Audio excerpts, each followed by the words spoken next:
Light weight బంగారు diamond ఆభరణాలు, వందల రకాల డిజైన్స్ ఏవైనా ధర మాత్రం ఒక్కటే. ఈరోజు హైదరాబాద్ నగరంలో ఔటర్ రింగ్ రోడ్ అనే ఒక అడ్వాంటేజ్ వచ్చింది. ఈరోజు ఇక్కడికి వచ్చినప్పుడు హైదరాబాద్ ఔటర్ రింగ్ రోడ్డు కంటే 183 కిలోమీటర్లు ఔటర్ రింగ్ రోడ్డు క్రియేట్ చేసి గుంటూరుకు అవతల ఔటర్ రింగ్ రోడ్డు వస్తుందంటే గుంటూరు కూడా అమరావతి లోపలనే వస్తుంది. ఈ రెండు కూడా కలిసిపోయే అవకాశం ఉందని చెప్పి కూడా నేను మీకు తెలియజేస్తున్నా. అందుకే నేను మిమ్మల్ని అందరినీ, ప్రభుత్వం అయితే ఒక స్పష్టంగా ఉన్నాం, అభివృద్ధి మా నినాదం, అభివృద్ధి చేసిన దాఖలాలు ఉన్నాయి. మళ్ళీ అలాంటి అభివృద్ధి చేయడానికి ఈ ప్రభుత్వం ముందుకు వస్తున్నాం. మేము ఒకటే ఆలోచిస్తున్నాం, మౌలిక సదుపాయాలకు ఎక్కువ పెద్దపీట వేస్తున్నాం, నాలెడ్జ్ ఎకానమీకి ముందుకు పోతున్నాం. ఈరోజు ఆంధ్రప్రదేశ్ రాష్ట్రాన్ని మీరు ఒక్కసారి చూస్తే తీర ప్రాంతం ఉంది, అనేక పోర్ట్లు వచ్చే అవకాశం ఉంది. భవిష్యత్తులో పోర్ట్ లెడ్ మ్యానుఫ్యాక్చరింగ్ ఎకానమీ వస్తే ఎకానమీ భూమి పరిస్థితి వస్తుంది. నిన్నటి వరకు రామాయంపట్నం చూశారు, మామూలు ప్రదేశం. ఈరోజు ఆ రామాయంపట్నంలో ఒక పోర్ట్ వస్తూ ఉంది. అదేవిధంగా BPCL అయితే 70-80 వేల కోట్ల రూపాయలు పెట్టి రిఫైనరీ తీసుకొస్తున్నారు. వాళ్ళు వచ్చిన తర్వాత ఇంకా కొంతమంది వచ్చి భవిష్యత్తులో రామాయంపట్నం ఒక ఇండస్ట్రియల్ టౌన్షిప్గా తయారయ్యే పరిస్థితి వస్తుంది.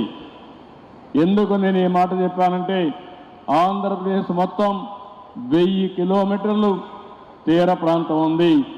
పోర్ట్లు డెవలప్ చేస్తే, మ్యానుఫ్యాక్చరింగ్ ప్రాధాన్యత ఇస్తే బ్రహ్మాండమైన అభివృద్ధి జరిగే పరిస్థితి వస్తుంది. ఒక 50 వేల కోట్ల రూపాయలు నేషనల్ హైవేస్ వర్కులు జరుగుతున్నాయి. ఒక 60,000-70 వేల కోట్ల రూపాయలు రైల్వే పనులు జరుగుతున్నాయి. ఈరోజు చెన్నై నుంచి కలకత్తా వరకు ఇప్పుండే డబుల్ లేన్ రైల్వే లైన్ని 4 లేన్స్ చేస్తున్నారు.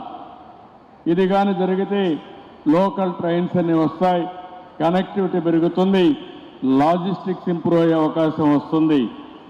అదే సమయంలో మనం కానీ అమరావతి పూర్తి చేసుకుని నాలెడ్జ్ ఎకానమీలో కొత్తగా మీరు చూస్తే ఆంధ్రప్రదేశ్ని ఒక గ్రీన్ హైడ్రోజన్ హబ్గా తయారు చేసే పరిస్థితి వస్తుంది. ఇక్కడ సోలార్ ఎనర్జీ ఉంది, అదే సమయంలో విండ్ ఎనర్జీ వస్తూ ఉంది, ఇంకో పక్క పంప్డ్ ఎనర్జీకి అనుకూలమైన స్థలం. ఈ 3 కలిపితే గ్రీన్ హైడ్రోజన్ కూడా తయారు చేసి పోర్ట్ల ద్వారా ఎక్స్పోర్ట్ చేసే అవకాశం వస్తుంది. అదే నిన్న ప్రధానమంత్రి గారు 1,80,000 కోట్ల రూపాయలు విలువ చేసి గ్రీన్ హైడ్రోజన్ ప్లాంట్కి ఏదైతే గవర్నమెంట్ ఆఫ్ ఇండియా NTPC కానీ అదే మరి జెన్కో కానీ జాయింట్ వెంచర్తో పని ప్రారంభించే పరిస్థితికి వచ్చాం. ఇంకో పక్కన కాకినాడలో కూడా గ్రీన్ హైడ్రోజన్ ప్లాంట్ వచ్చే పరిస్థితి వస్తూ ఉంది.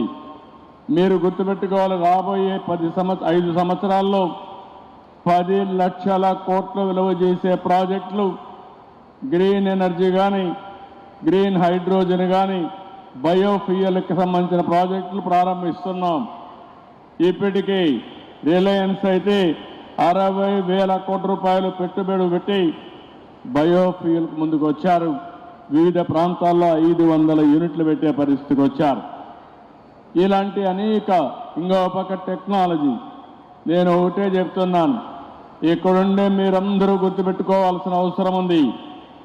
ఒకరోజు IT ప్రారంభించాం, దానివల్ల ఈరోజు ఆంటర్ప్రెన్యూర్స్గా తయారయ్యారు, ప్రపంచమంతా వెళ్ళారు.